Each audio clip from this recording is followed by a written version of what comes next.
Мейримдүү жана ырайымдуу Аллах Тааланын ысы менен баштаймын. Ассаламу алейкум, урматтуу телекөрүүчүлөр, кадырлуу бир туугандар.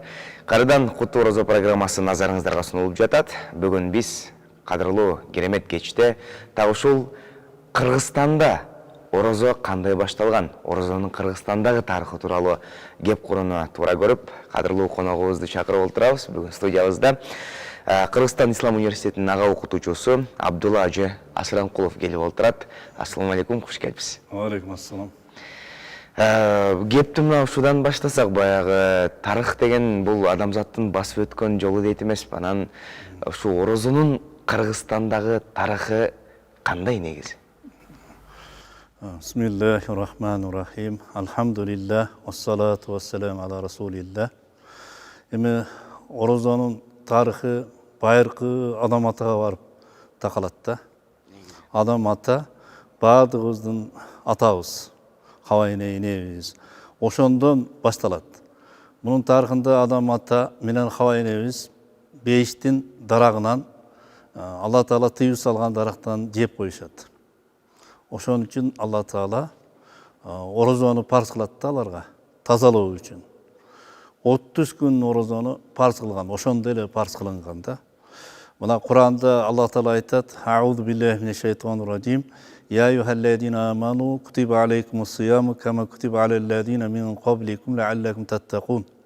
О иман келтиргендер, силерге орозо парз кылынды, мурдагы үммөттөргө парз кылынган сыяктуу дейт. Демек, мурдагы үммөттөргө дагы орозо парз кылынган экен. Бул орозо илгерки, кадимки ибадат да. Алланын парз кылган ибадаты. Бул баягы мурдагы Адам алейхиссаламга, башка пайгамбарларга, башка азыр диндегилерге дагы парз кылынган. Бирок ал убакта орозо башкачараак болгон. Адам атанын убагында күндүзү дагы, түнү дагы жешкен эмес, ичкен эмес. Өтө кыйын болгонда бул. Эми Алла Таала бизге мусулмандарга жеңилдик кылып, күндүз орозо кармап, жебей, ичпей, аялы менен мамиле кылбай, бирок түндөсү жегенге, ичкенге уруксат берди. Бул Алланын ырайымдуулугу да. Мурдагы исламдын биринчи башталышында дагы пайгамбар алейхиссаламдын сахабаларына орозону ушундай болгон экен. Эгер бир адам орозо кармап, ооз ачар убакыты болгондо уктап калса, эртеге чейин, эртеңки кечке чейин орозо кармоого буйруган да. Жегенге, ичкенге тыюу салган. Бир сахаба, Кайс бин Сирма деген сахаба, талаада иштейт. Иштеп аябай чарчап, ооз ачар убакыты болгондо үйүнө келип, аялынан тамак барбы дейт. Аялы азыр издеп келейин деп кетет. Келсе уктап калыптыр да. Анан ошондо аял айтат: "Сен жолсуз болдуң, ийгиликсиз болдуң" дейт.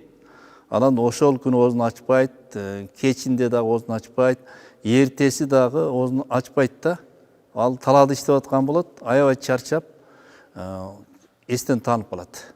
Ошондо пайгамбарыбызга айтышат, ушундай болду деп. Ошондо Алла Таала уруксат берет. "Ухилла лакум лайлата-сияму ар-рафасу иля нисаикум." Ошол Рамазан түнүндө силерге аялдарыңар менен бирге болууга уруксат берилди, халал кылынды дейт. "Вакулу вашрабу хатта ятабайянал хайтул абияду минал хайтул асвад." Баягы таң жарганга чейин жегиле, ичкиле деп Алла Таала уруксат берди. Эми бул мусулмандарга эле эмес, бул орозо. Мусулмандардан мурдагы үммөттөргө дагы парз болунган экен. Кылымдар таазим кылган ай, кудурет бакыт сунган ай, көңүлдү нурлар кубанткан, кут болсун Рамазан ай. Эселеп берилген сооптордун ээси болуңуз. 24 ТВ жана Маралдан орозо кебин угуңуз. Күнүгө Куттуу Орозо программасы.